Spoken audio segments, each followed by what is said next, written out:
Je vais vous donner un exemple concret, rapide, pragmatique, qui va, Inch'Allah, nous mettre tous d'accord. Si quelqu'un te dit « je respecte la fornication », t'acceptes? Bien sûr que non. Si quelqu'un te dit « je respecte le vol », t'acceptes? Non. Alors, a fortiori, si quelqu'un te dit « je respecte le judaïsme » ou le christianisme ou autre, tu n'acceptes pas. Car c'est de la mécréance. C'est pire encore que la fornication et le vol. Mes chers frères et sœurs, j'espère que vous allez bien. On s'est réunis de nouveau avec notre frère Daoud Abou Maïmouna pour parler d'un sujet plus qu'important. Celui-ci concernera la croyance.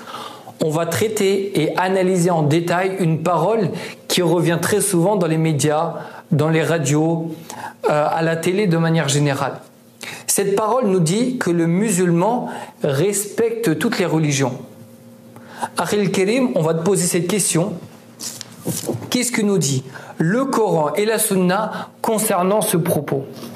Alhamdulillah, wassalatu wassalamu ala nabiyyina Muhammad wa ala alihi wa sahbihi wa sallam.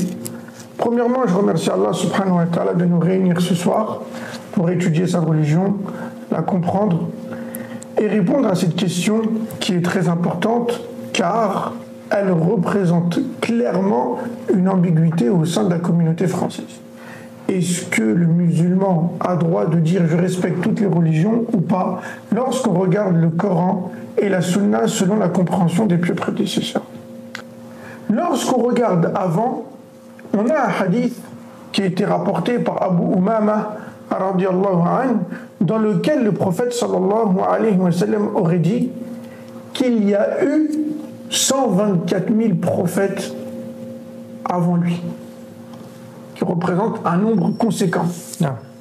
Et vu qu'on est sûr et certain que le prophète Mohammed sallallahu alayhi wa sallam, le messager de l'islam, est le sceau des prophètes et le dernier, maintenant la question qu'on va se poser c'est quel était leur message? Est-ce que leur fondement était le même que celui de notre prophète Mohammed sallallahu alayhi wa sallam ou il était différent? La réponse est dans le Coran lorsqu'Allah Azza wa Jalla nous dit وَمَا أَرْسَلْنَا مِن قَبْلِكَ مِن رَّسُولٍ إِلَّا نُوحِي إِلَيْهِ أَنَّهُ لَا إِلَهَ إِلَّا أَنَا فَاعْبُدُونِ. On n'a pas envoyé un message avant toi, ô Mohammed, sans qu'on lui ait ordonné de dire il n'y a de divinité qui mérite l'adoration, si ce n'est Allah. Donc ils sont tous venus avec le tawhid. Très bien. Il n'y a pas de divergence sur ce sujet. Tous ceux qui ont suivi ces prophètes, que ce soit Abraham, que ce soit Noé, que ce soit Élie, que ce soit Jésus, que ce soit Moïse, que ce soit Jacob, ils étaient tous musulmans. Car ils étaient tous sur le tawhid, comme on vient de l'expliquer. Très bien, Akhil Karim. Quelle doit être la position du musulman vis-à-vis des chrétiens et des juifs? Alors, il faut se demander quelle est la portée du message du prophète Mohammed sallallahu alayhi wa sallam. Est-elle délimitée par un temps et un lieu? Je te pose la question. Bien sûr que non. Donc, si elle n'est pas limitée par un temps et un lieu, c'est-à-dire que les juifs et les chrétiens et tous les non-musulmans doivent croire en son message. Non. Car il est venu avec la vérité. Pour conclure, si tu ne crois pas au prophète Mohammed sallallahu alayhi wa sallam et sa révélation qui est le Coran et la Sunna, Tu n'es pas musulman. tu ne peux pas être musulman. Tu ne peux pas être frère.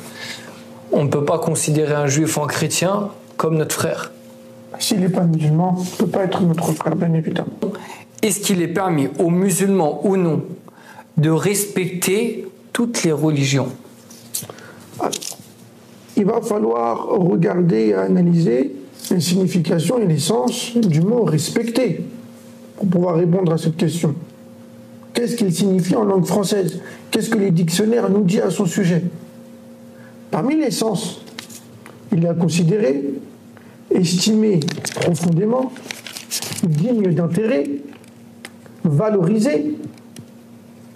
On voit bien qu'on ne peut pas valoriser, on ne peut pas donner de l'intérêt, une profonde estime et de la considération pour ce qu'Allah tabaraka wa ta'ala a qualifié de mécréance. Si quelqu'un te dit « je respecte la fornication », t'acceptes? Bien sûr que non. Si quelqu'un te dit « je respecte le vol », t'acceptes? Non. Alors, a fortiori, si quelqu'un te dit « je respecte le judaïsme » ou le christianisme ou autre, tu n'acceptes pas.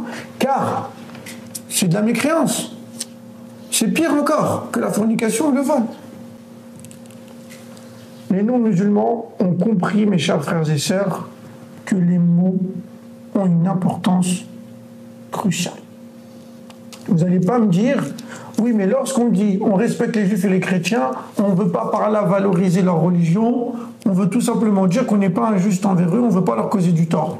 Très bien dans le fond, très mal dans la forme. Et je reviens. Les non-musulmans ont très bien compris l'importance de la forme des mots. Pourquoi ? Car ils jouent avec les mots. Par exemple, l'adultère et la fornication, ils vont l'appeler le fait d'avoir une petite amie. Les lois françaises qui sont contraires à la loi d'Allah subhanahu wa ta'ala, Allah Seigneur des cieux et de la terre, ils vont te l'appeler justice.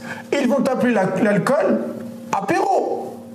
Une guinouse. Ainsi de suite. Allah al-Mustan. Pourquoi ? Car à force d'appeler quelque chose par un nom qui ne lui est pas approprié, à force que tu entends boisson enivrante, boisson enivrante, boisson enivrante, boisson enivrante, islamiste. Alors que c'est de l'alcool, qu'est-ce qui se passe ? Tu vas oublier ou va diminuer pour toi le caractère haram de l'alcool. Sa gravité. Lorsqu'on va te dire petit ami, flirt pour la fornication et l'adultère, tu vas sous-estimer ce péché. Lorsqu'on va te dire justice, justice, justice, justice, justice, tu vas pas revenir au Coran, à la Sunna quand tu as un litige. Tu vas faire quoi ? Tu risques d'aller vers ce que tu crois qu'est la justice parce qu'on te l'a tellement répété. Ça, c'est la première chose. Donc, les mots, ils ont une importance cruciale. En islam, quand on s'exprime, on est jugé par rapport à ce qu'on dit, pas par rapport à ce qu'on a dans le fond. Si tu vas voir ta femme et que tu lui dis « t'es très moche » et ensuite tu lui dis « non mais en fait je voulais dire que t'es très belle », ça va pas passer. C'est pour cela que les fuqaha, qu'est-ce qu'ils disent ? Si un homme, il s'amuse en rigolant, il dit à sa femme « t'es divorcé », ils disent que ce divorce, il est comptabilisé. L'écrasante majorité des savants, pour ne pas dire le consensus. Vous voyez ? Donc, la règle, elle nous dit al-alfaz bi'atibari zawahiriha la bi'atibari bawatin al-qasidin. C'est-à-dire que les mots, on les prend selon leur sens apparent et non pas selon les intentions qu'il y a dans le fond et dans le cœur des gens. On a vu dans la première partie de la vidéo, il n'est pas permis aux musulmans de dire qu'ils respectent le christianisme ainsi que le judaïsme. Bien sûr, sans être injuste envers eux, comme on l'a dit à maintes reprises. Mais on aimerait, Akhil Karim, avoir des exemples concrets et précis. Est-ce que tu peux nous en donner ? Alors, si on prend l'ordre chronologique, on va commencer par les Juifs, qui, parmi leurs principes, il y a le fait de donner des caractéristiques humaines à Allah subhanahu wa ta'ala. Ils prétendent qu'Allah azza wa jal se repose, ils prétendent qu'Allah azza wa jal pleure, ils prétendent qu'Allah subhanahu wa ta'ala est triste. Allah al-musta'an wa alayhi tuklan. Il faut savoir également que dans l'histoire, les Juifs ont tué des prophètes et qu'ils ont falsifié leurs livres. Ils sont même à la racine de la manigance du crime et du meurtre commis envers Othman ibn Affan radiallahu anhu Dhun Nurayn. Il y a un antipode entre l'islam et le judaïsme et que le mot respect n'a pas sa place. Bien évidemment. Et très bien, Akhil Karim. Et bien sûr, toute personne qui lit un minimum le Coran verra que dans celui-ci, dans le Coran al-Karim, Allah tabaraka wa ta'ala nous parle à maintes reprises que les Juifs, bien sûr les chrétiens également, ont falsifié des textes religieux. Ils ont fait ce qu'on appelle al-tahrif. Oui. Allah tabaraka wa ta'ala nous dit dans son livre, par exemple, et ils viennent altérer les propos. Il nous dit subhanahu wa ta'ala dans un autre verset أَفَتَطْمَعُونَ يُؤْمِنُ لَكُمْ وَقَدْ كَانَ فَرِيقٌ مِّنْهُمْ يَسْمَعُونَ كَلَامَ اللَّهِ ثُمَّ يُحَرِّفُونَهُ مِنْ بَعْدِ مَا عَقَلُوهُ وَهُمْ يَعْلَمُونَ. Ils entendent la parole d'Allah subhanahu wa ta'ala, ils la raisonnent, la comprennent, mais malgré ça, ils la falsifient. Allah al-Musta'an. Et pour être très pragmatique, et en regardant vraiment le Coran avec un œil observateur, on trouvera un miracle. Je vous ai cité des versets dans lesquels il est notifié que les Juifs et les chrétiens, mais là on parle des Juifs en particulier, ont falsifié les textes. Et on parle de leurs textes, on ne parle pas du Coran, car le Coran ne peut pas être falsifié. Alhamdulillah. Lorsqu'on va dans leurs livres, il y a notifié la même chose. Jérémie 8.8. Je ne sais pas si vous vous rendez compte. On est en 2024. Ce que Allah Azza wa Jal a révélé à son prophète Mohammed sallallahu alayhi wa sallam demeure.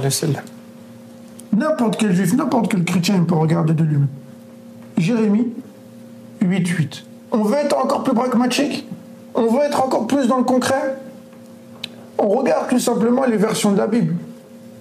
On a la version grecque, on a la version hébraïque, on a la version samaritain. Lorsqu'on regarde la version hébraïque, qui est adoptée par les protestants, elle a combien de livres? 39. Lorsqu'on regarde la version grecque, qui est adoptée par les orthodoxes et les catholiques, elle a combien de livres? 46. Lorsqu'on regarde la Bible selon les samaritains, elle a 5 ou 6 livres. Tous, ils disent que leur compilation est le livre de Dieu. On voit bien que là, il y a un réel souci. Un réel souci. Allah al-Musta'an.